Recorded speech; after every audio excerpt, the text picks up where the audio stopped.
My name is Edward Higgins. I'm the chef here at The Lively in Boise, Idaho. And today I wanted to share a little known technique known as the Steakhouse Roasting Method. I'm just going to show you a simple method: salt, pepper, olive oil. So first off, I like a little bit of a coarser grind on the pepper so you actually get that texture. But you know, to each his own. And you want to make sure you get the seasoning on all sides so that every bite has a nice burst of flavor. Okay, let's test out the pan. You want to just basically get it so there's a little bit of smoke coming off of there and it's gliding easily across the bottom. You can turn it down. But again, this is the part where we're going to develop that crust, so it's okay to get it a little bit hotter than you'd normally want it because we're going to remove it from that pan, as you'll see in a minute.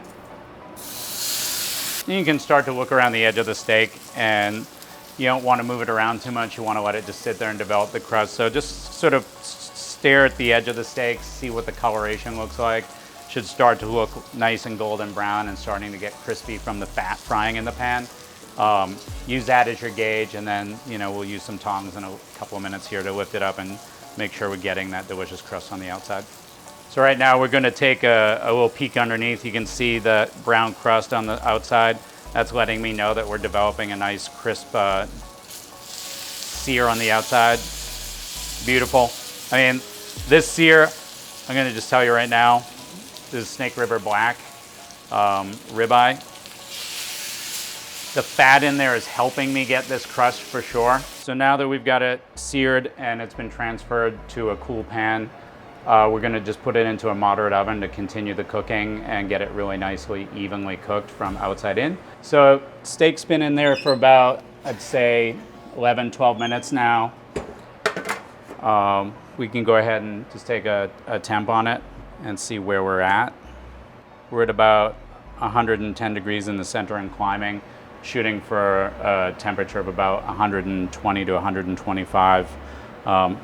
The larger the steak, the more it's going to kind of come up in temperature as it rests. We're going to let this rest for about 5-10 minutes. So I'm going to pull it out a little bit earlier. Typically a thinner steak, I might pull it out, say about 118, 119, and then let it carry up to 6 degrees. But I feel pretty good about letting this sit here and just carrying over for the rest of it while we let it sit. So we've got our steak now on the cutting board, and I just want to cut into the center of it and just show you where we ended up before we break it down and put it on the plate and get ready to taste it.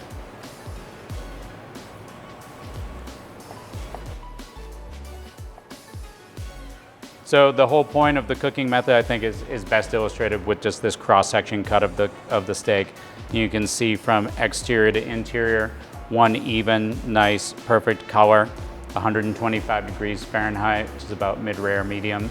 That's the point of this whole technique, is to control that heat so that you do get that even gradation throughout the cut of the meat, and you don't end up eating half well done and half medium steak in the process.